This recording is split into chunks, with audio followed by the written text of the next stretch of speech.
Om Swastiastu, selamat siang. Kami dari kelompok 3 pada kesempatan kali ini akan mempresentasikan materi terkait konsolidasi dengan akuisisi pada nilai tercatat ekuitas. Next. Adapun nama anggota kelompok kami yang pertama Ninyoman Trisna Apriliani dengan NIM 2017-05-1008. Yang kedua Kadek Lia Meliana dengan NIM 2017-05-1022.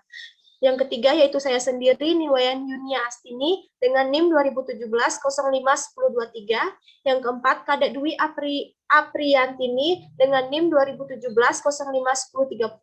Dan yang terakhir yaitu Nilu Ayu Komang Festianingsih dengan NIM 2017-05-1031. Next. Adapun pokok bahasan dari kelompok kami yaitu yang pertama, karakteristik konsolidasi dengan akuisisi pada nilai tercatat ekuitas.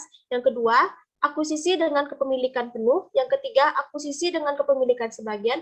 Dan yang terakhir yaitu isu lain seputar konsolidasi atau metode biaya. Next. Untuk pembahasan pertama akan dilakukan oleh teman saya yaitu Lia. Kepada Lia, saya persilahkan. Baik, terima kasih atas waktunya. Pada kesempatan kali ini saya akan menjelaskan mengenai karakteristik konsolidasi dengan akuisisi pada nilai tercatat ekuitas. Nah, adapun prosedur konsolidasi yang mana berdasarkan PSAK 65 pada tahun 2014 menyatakan bahwa dalam laporan keuangan konsolidasian, investor mengendalikan investasi ketika investor terekspos atau memiliki hak atas imbal hasil variabel dari keterlibatannya dengan investasi dan memiliki kemampuan untuk mempengaruhi imbal hasil tersebut melalui kekuasaan atas investasi. Nah, di mana konsolidasi laporan keuangan merupakan proses penggabungan dua atau lebih laporan keuangan yang dimiliki oleh dua atau lebih entitas sehingga menjadi sebuah laporan keuangan yang utuh dan menyeluruh, sehingga dapat mencerminkan semua hasil operasional, arus kas, dan posisi keuangan entitas tersebut. Next.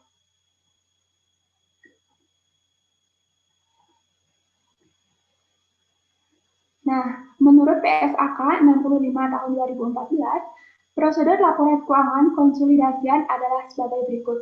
Nah, yang pertama, yaitu menggabungkan aset, liabilitas, ekuitas, penghasilan, beban, dan arus kas sejenis dan entitas induk dengan entitas anaknya. Yang kedua, mengeliminasikan jumlah tercatat dari investasi entitas induk pada setiap jenis anak dan bagian entitas induk pada ekuitas setiap entitas anak. Dan yang terakhir, mengeliminasikan secara penuh aset dan liabilitas ekuitas, penghasilan, beban, dan arus kas dalam intra kelompok usaha terkait dengan transaksi antar entitas dalam kelompok usaha. Next. Bahasan selanjutnya yaitu mengenai akuisisi dengan kepemilikan penuh. Next.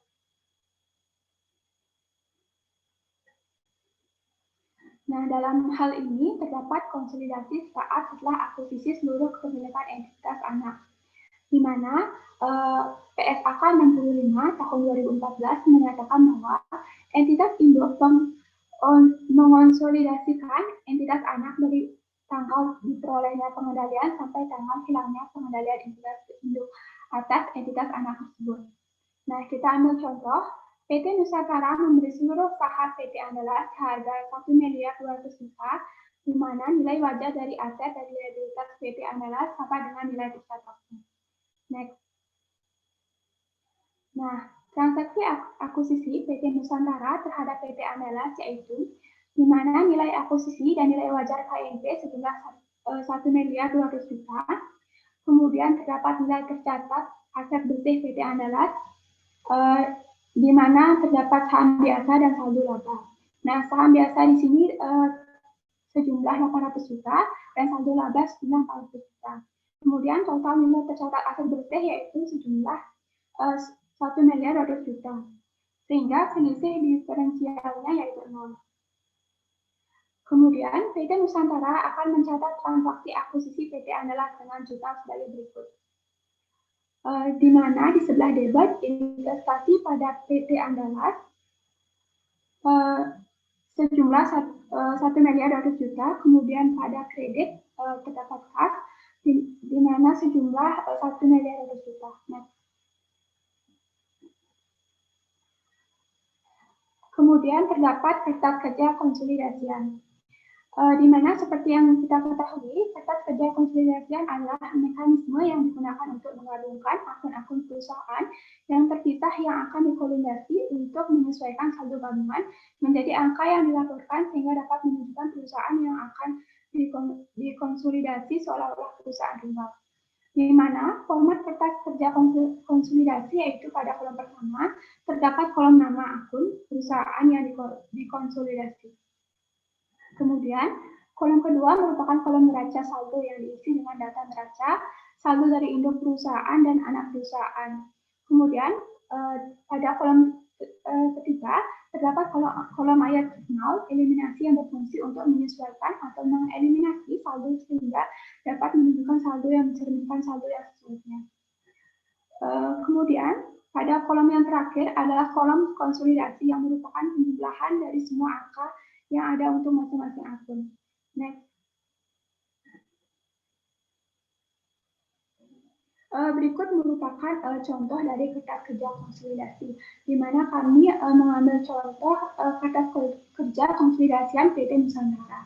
Dapat dilihat pada slide. Next.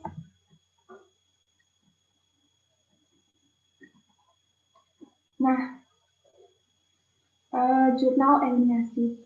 Nah, seperti yang kita ketahui, jurnal eliminasi merupakan jurnal yang digunakan untuk menyesuaikan saldo pada setiap akun yang terdapat pada setiap entitas yang akan dikonsolidasikan, sehingga mencerminkan saldo yang seharusnya ketika seluruh entitas yang dikonsolidasikan yang harus ada sebuah entitas tunggal.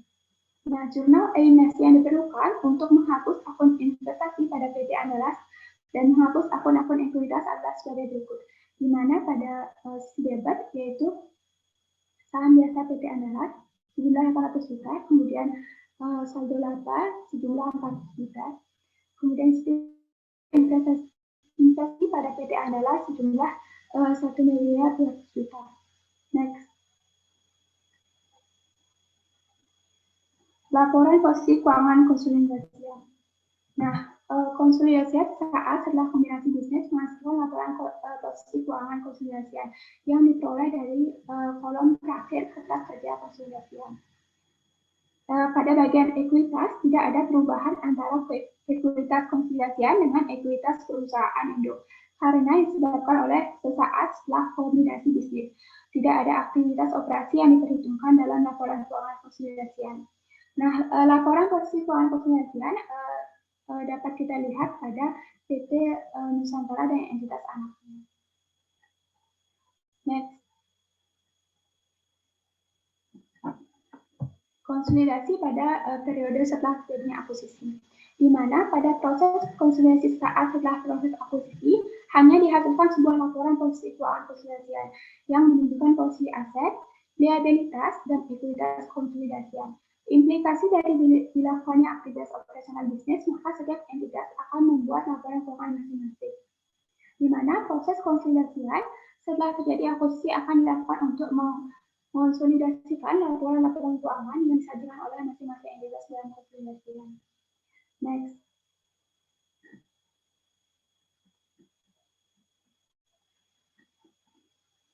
Baik, sekian yang dapat saya jelaskan. Untuk penjelasan selanjutnya akan dilanjutkan oleh rekan saya. Dipersilakan. Baik, terima kasih atas kesempatannya. Di sini saya akan membahas materi mengenai laba rugi bersih konsolidasian.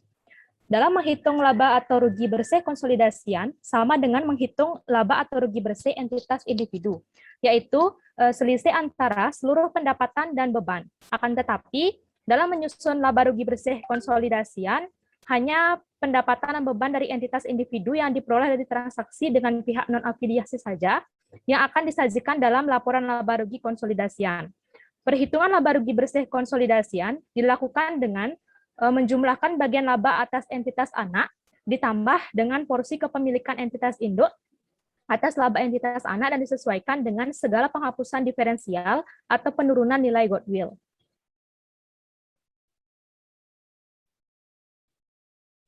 Selanjutnya adalah saldo laba dan dividen konsolidasian. Saldo laba konsolidasian merupakan bagian laba yang tidak didistribusikan kepada pemilik entitas, yaitu entitas atau perusahaan induk dalam kombinasi bisnis. Saldo laba konsolidasian diperoleh dengan menjumlahkan saldo laba pada awal periode, ditambah atau dikurangi dengan laba rugi bersih konsolidasian, serta dikurangi dengan dividen konsolidasian.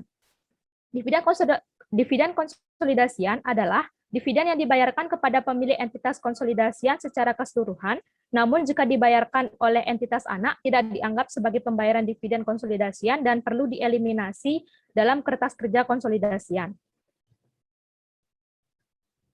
Saldo laba konsolidasian merupakan bagian laba yang tidak didistribusikan kepada pemilik entitas, yaitu entitas atau perusahaan induk dalam kombinasi bisnis. Saldo laba konsolidasian diperoleh dengan menjumlahkan saldo pada awal periode ditambah atau dikurangi dengan laba rugi bersih konsolidasian serta dikurangi dengan dividen konsolidasian.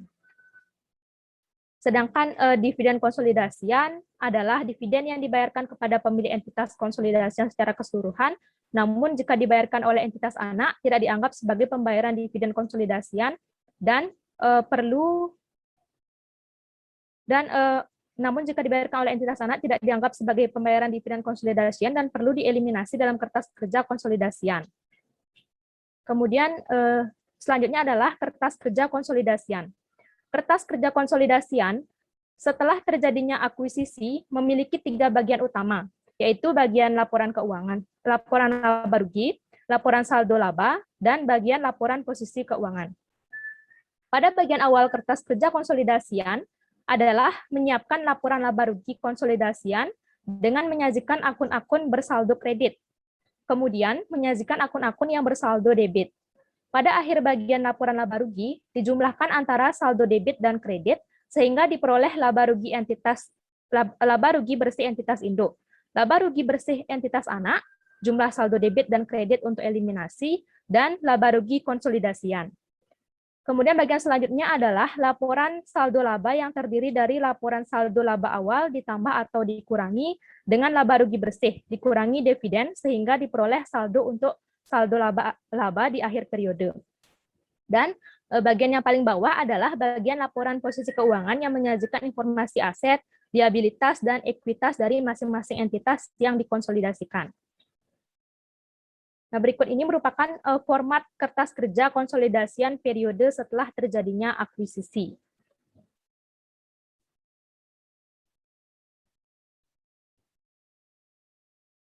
Materi selanjutnya adalah konsolidasi setelah terjadinya akuisisi. Konsolidasi pada akhir tahun akuisisi. Misalnya, selama tahun berjalan, PT Nusantara mengumumkan dan membagikan dividen sebesar 300 juta. Sedangkan PT Andalas mengumumkan dan membagikan dividen sebesar 50 juta.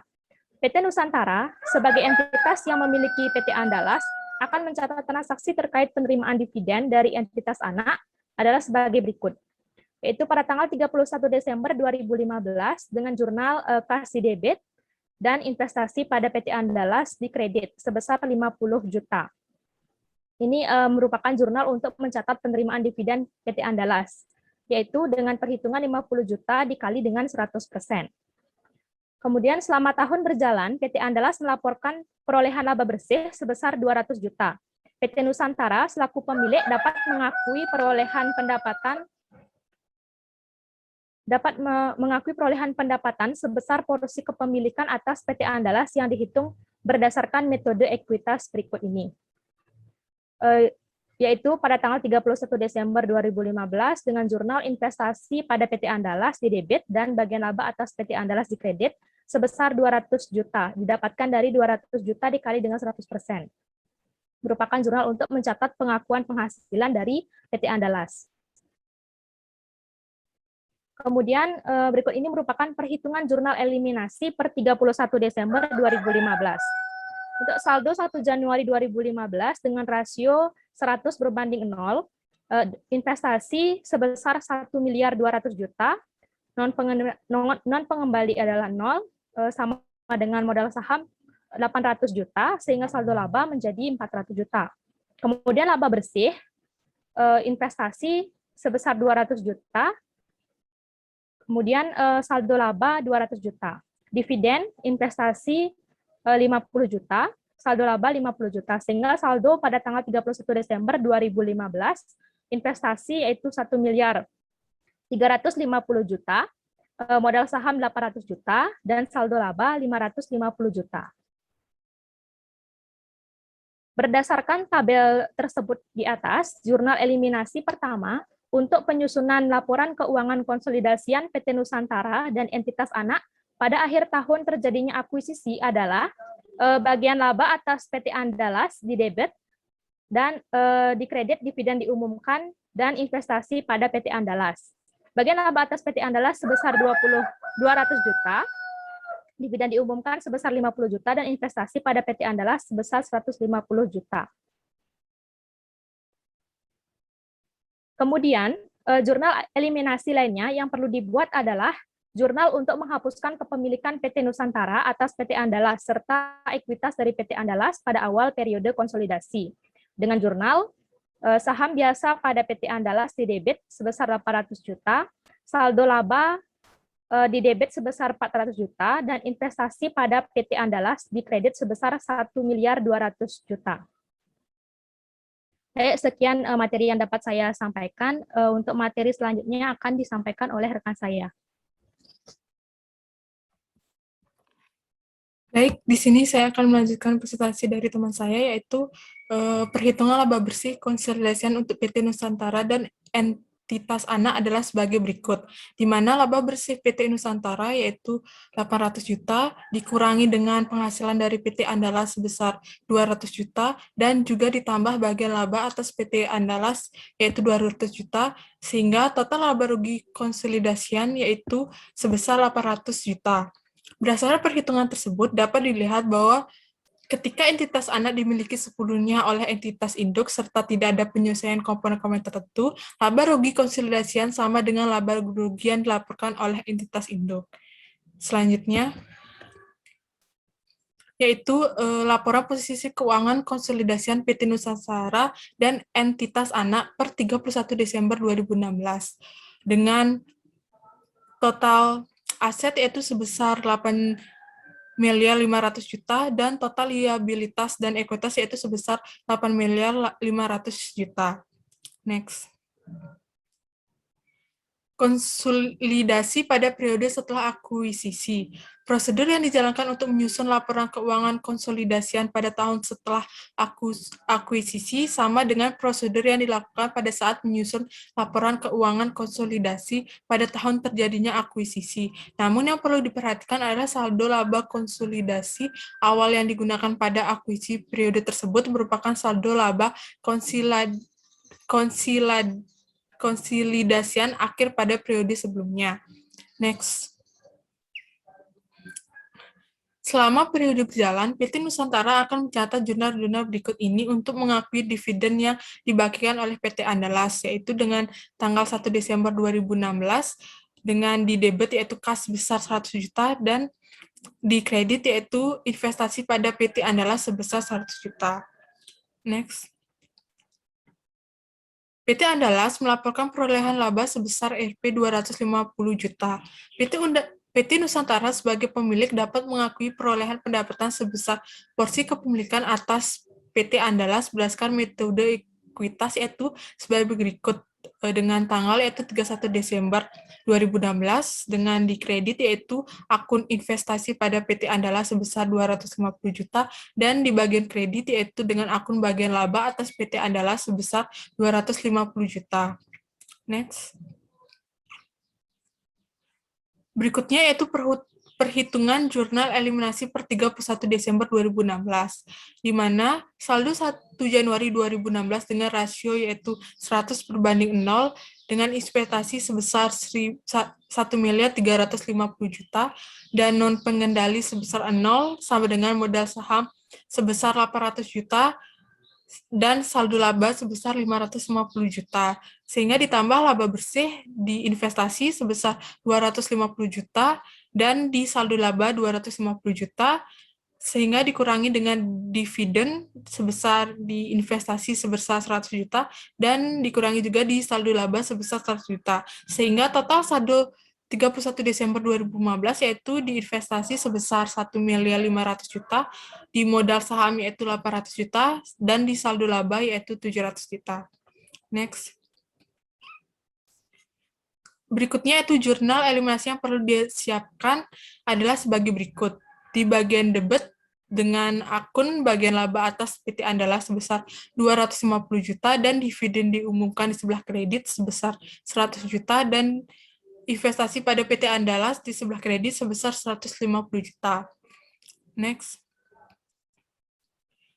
Berikutnya itu mencatat pengakuan penghasilan dari PT Andalas. Jurnal eliminasi lain yang perlu dibuat untuk menghapus kepemilikan PT Nusantara atas PT Andalas pada periode awal konsolidasi yaitu sebagai berikut.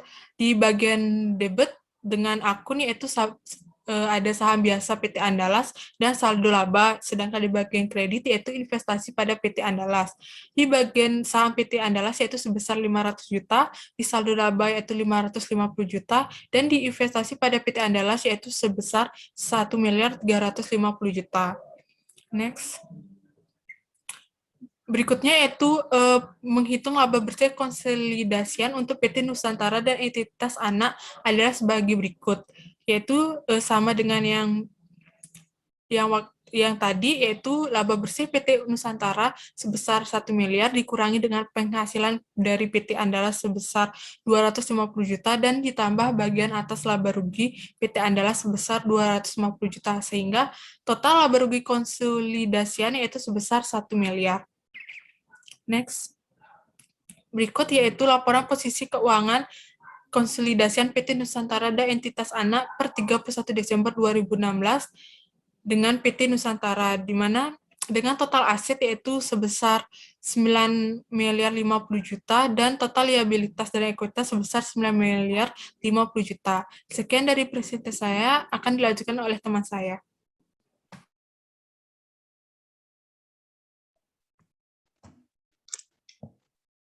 Baik, saya akan melanjutkan presentasi dari Trisna, yaitu tentang materi yang ketiga, yaitu akuisisi dengan kepemilikan sebagian. Next. Menurut PSAK 65 tahun 2011, suatu entitas dianggap memiliki pengendalian pada entitas lain jika memiliki seluruh hal tersebut. Maka yang pertama, hal yang perlu diperhatikan yaitu kekuasaan atas investor, yang kedua yaitu exposure atas hak atas imbal hasil variabel dari keterlibatan dengan investor. Yang ketiga yaitu kemampuan untuk menggunakan kekuasaannya atas investor untuk mempengaruhi. Next.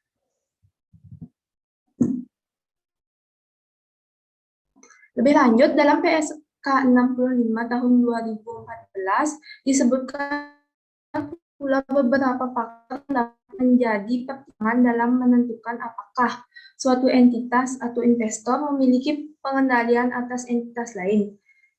Di antaranya yaitu yang pertama, tujuan dan desain investor, yang kedua yaitu aktivitas relevan bagi investor yang secara signifikan mempengaruhi imbal hasil investor secara bagaimana keputusan mengenai aktivitas tersebut dibuat. Yang ketiga yaitu kemampuan kini yang dimiliki investor untuk mengarahkan aktivitas relevan investor.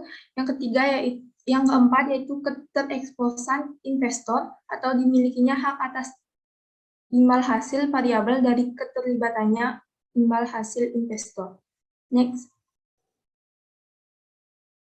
Materi yang selanjutnya yaitu kepentingan non-pengendali. Dalam PSK 65 tahun 2014 memberikan definisi mengenai kepentingan non-pengendali sebagai ekuitas entitas anak yang tidak dapat didistribusikan secara langsung atau tidak langsung kepada entitas induk. Hal tersebut dapat diartikan bahwa bagian dari entitas anak yang tidak dikuasai secara efektif atau dimiliki oleh entitas induk.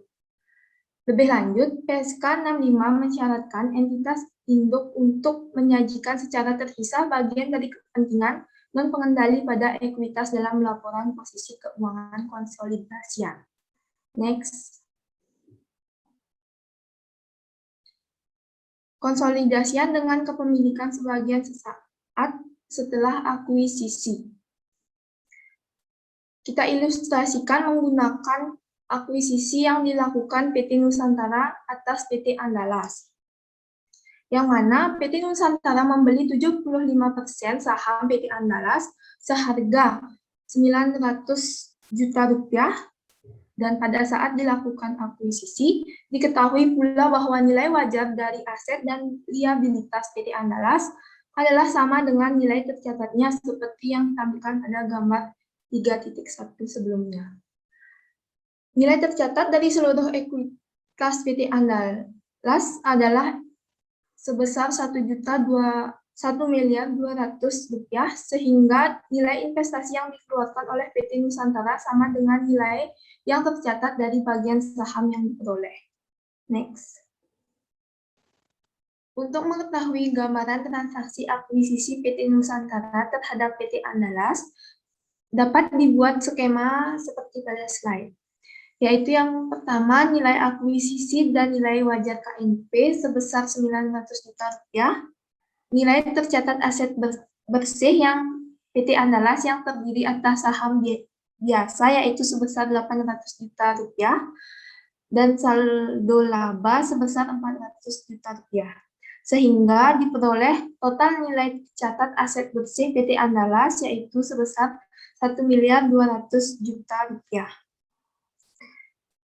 Porsi kepemilikannya yaitu sebesar 75%. Dan nilai tercatat atas kepemilikan di akuisisi yaitu sebesar 900 juta rupiah. Sehingga selisih yang diperoleh yaitu sebesar 0.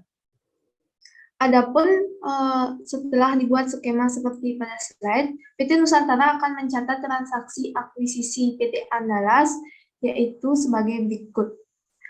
Yang pertama yaitu investasi pada PT Andalas terletak di debit sebesar 900 juta rupiah dan kas di sebelah kredit sebesar 900 juta rupiah. Next.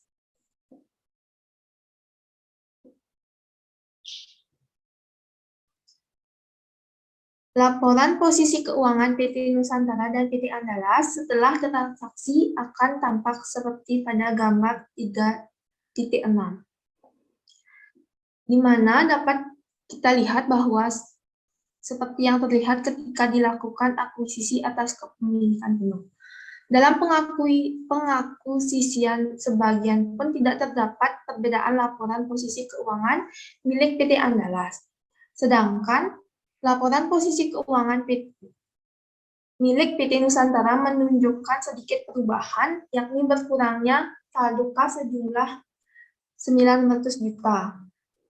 Serta muncul akun baru investasi pada PT Andalas pada jumlah yang sama.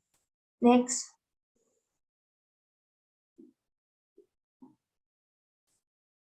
Untuk memperoleh laporan keuangan konsolidasian PT Nusantara dan PT Andalas, sesaat setelah transaksi akuisisi tersebut, dapat digunakan bantuan kertas kerja yang telah dijelaskan pada bagian sebelumnya. Kertas kerja konsolidasian dapat dilihat pada slide, yaitu total aset maupun total liabilitas dan ekuitas yang muncul untuk laporan keuangan konsolidasian PT Nusantara dan entitas anak dengan kepemilikan sebagian adalah sama dengan nilai yang ditunjukkan untuk kepemilikan penuh. Hal yang membedakan adalah adanya pada bagian ekuitas, yaitu muncul suatu akun baru, yakni bagian kepentingan non-pengendali, yang merupakan cerminan porsi kepemilikan pihak non-afiliasi pada PT Andalas, atau dengan kata lain, adalah bagian kepemilikan PT Andalas yang tidak dimiliki oleh PT Nusantara. Next.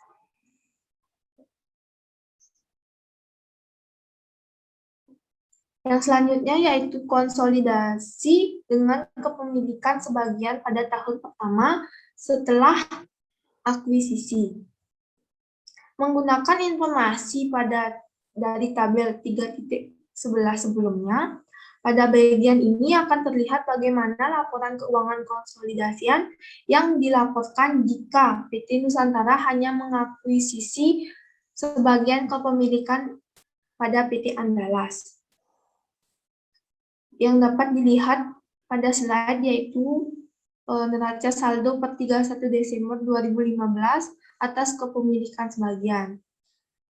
Di mana yang dapat kita lihat yaitu total debit dan kredit PT Nusantara balance, dan begitu juga dengan total debit kredit pada PT Andalas sudah sama. Sekian presentasi dari saya, akan dilanjutkan oleh rekan saya. Terima kasih. Terima kasih untuk kesempatannya. Saya akan melanjutkan materi dari teman saya, yaitu selama tahun 2015, perusahaan Nusantara mengumumkan dan membagikan dividen sebesar 300 juta, sedangkan PT Andalas mengumumkan dan membagikan dividen sebesar 50 juta. PT Nusantara sebagai entitas yang memiliki PT Andalas akan mencatat transaksi terkait pendapatan dividen dari entitas anak sebagai berikut. Pada tanggal 31 Desember 2015, kas didebet sebesar 37.500.000 dan investasi pada PT Andalas dikredit sebesar 37.500.000. Ini jurnal untuk mencatat penerimaan dividen dari PT Andalas, yaitu dengan cara 50 juta dikali dengan 75%. Next. Selama tahun berjalan, PT Andalas melaporkan perolehan laba bersih sebesar 200 juta, yang kemudian diakui oleh PT Nusantara sebagai bagian laba atas entitas anak, sebesar porsi kepemilikan atas PT Andalas berdasarkan metode ekuitas, yaitu investasi pada PT Andalas didebet sebesar 150 juta dan bagian laba atas PT Andalas dikredit sebesar 150 juta. Ini untuk mencatat pengakuan penghasilan dari PT Andalas, yaitu dengan cara 200 juta dikali dengan 75%. Jurnal eliminasi pertama untuk penyusunan lapos konsolidasian PT Nusantara dan entitas anak pada akhir tahun terjadinya akuisisi adalah: yang pertama, bagian laba atas PT Andalas didebet sebesar 150 juta. Yang kedua, dividen diumumkan dikredit sebesar 37.500.000. Yang ke investasi pada PT Andalas dikredit sebesar 112.500.000. Ini untuk mengeliminasi pengakuan penghasilan dari PT Andalas. Adapun jurnal eliminasi dibuat untuk menghindari perhitungan ganda, karena saat penkonsolidasian, pencatatan dan beban dari entitas anak akan digabungkan dengan milik entitas induk. Next. Perlu dibuat jurnal eliminasi untuk menghapus pengakuan penghasilan dan penerimaan dividen yang dilakukan oleh kepentingan non-pengendali untuk kemudian diakui sebagai bagian dari pengurangan ekuitas pada saat penyajian dilaporkan posisi keuangan konsolidasian. Adapun pengelidasian pengakuan penghasilan oleh kepentingan non-pengendali, yaitu bagian laba kepentingan non-pengendali didebet sebesar 50 juta, dividen untuk kepentingan non-pengendali dikredit sebesar 12.500.000 dan kepentingan non-pengendali atau ekuitas dikredit sebesar 37.500. Next. Jurnal eliminasi lainnya yang perlu dibuat adalah jurnal untuk menghapuskan kepemilikan PT Nusantara atau entitas induk atas PT Andalas atau entitas anak, serta ekuitas atau disebut aset bersih dari PT Andalas pada awal periode konsolidasi. Untuk mengeliminasi saldo awal investasi perlu dibuat jurnal. Yang pertama, saham biasa PT Andalas didebet sebesar 800 juta. Yang kedua, saldo laba didebet sebesar 400 juta. Kemudian investasi pada PT Andalas dikredit sebesar 900 juta dan kepentingan non pengendali dikredit sebesar 300 juta. Materi selanjutnya yaitu isu lain seputar konsolidasian. Konsolidasi dengan metode biaya. Ada kalanya suatu entitas induk memilih untuk menggunakan metode biaya untuk mencatat aktivitas investasinya pada entitas lain.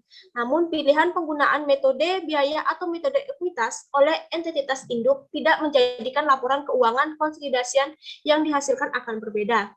Adapun perbedaan metode biaya dengan metode entitas yaitu terletak pada jurnal eliminasi yang perlu dibuat karena terdapat perbedaan dalam pengakuan penghasilan oleh entitas induk. Ilustrasi pada RMK kasus akuisisi PT Andalas dan PT Nusantara. Atas transaksi pengakuisisian kepemilikan tersebut, jurnal yang dicatat oleh PT Nusantara pada buku tersendirinya adalah sama persis dengan jurnal yang tampak pada jurnal yakni 1 Januari 2015, yaitu mencatat pembelian saham Andalas dengan investasi PT Andalas di debit sebesar 900 juta dan kas di kredit sebesar 900 juta. Dan selama tahun 2015, PT Andalas mengumumkan dan membagikan dividen sebesar 50 juta.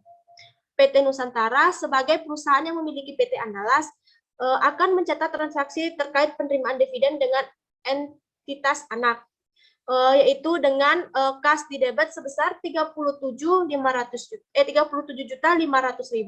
di debit dan penghasilan dividen di kredit sebesar 37.500.000. Ini disebut untuk mencatat penerimaan dividen dari PT Andalas dengan cara 500 juta dikali dengan 75%. Jurnal eliminasi yang akan disajikan oleh PT Nusantara untuk membuat laporan keuangan konsolidasian untuk periode yang berakhir pada 31 Desember 2015, yaitu yang pertama, mengeliminasikan penghasilan dividen dari PT Andalas, yaitu jurnalnya penghasilan dividen di kredit di debit sebesar 37.500.000 dan dividen diumumkan di kredit sebesar 37.500.000 rupiah, yaitu dengan cara 50 juta dikali dengan 75%. Jurnal yang kedua yaitu mencatat penghasilan untuk non pengendali. Adapun jurnalnya yang pertama, penghasilan untuk non pengendali di debit sebesar 500 juta, dividen diumumkan di kredit sebesar 12.500.000 dan kepentingan non pengendali di kredit sebesar 37.500.000, yaitu dengan cara 200 juta dikali dengan 25%.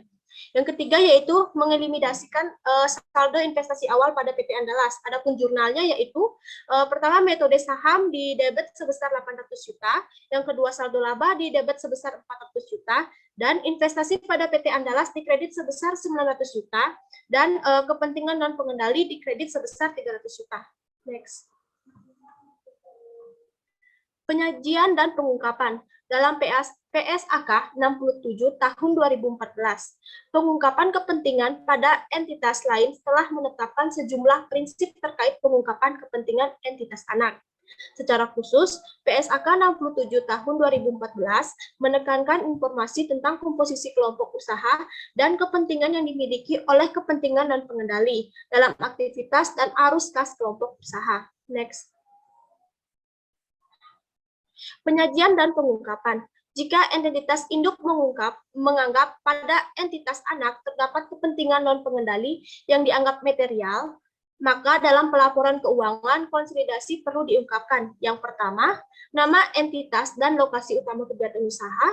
Yang kedua, profesi bagian kepemilikan yang dimiliki oleh kepentingan non pengendali. Yang ketiga, profesi hak suara yang dimiliki oleh kepentingan non pengendali jika berbeda dari profesi bagian kepemilikan. Yang keempat yaitu laba atau rugi yang didistribusikan kepada kepentingan non pengendali. Yang kelima, ringkasan informasi keuangan mengenai entitas anak. Dan yang terakhir yaitu akumulasi kepentingan non pengecuali dari entitas anak pada akhir periode pelaporan.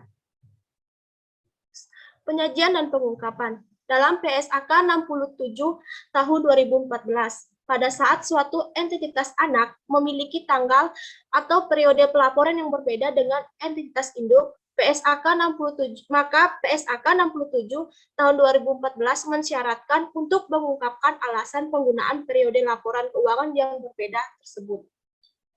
Next. Sekian presentasi dari kelompok kami. Kami mohon maaf apabila ada yang kurang berkenan. Akhir kata saya tutup dengan Pramosanti. Om Santi Santi Santi Om.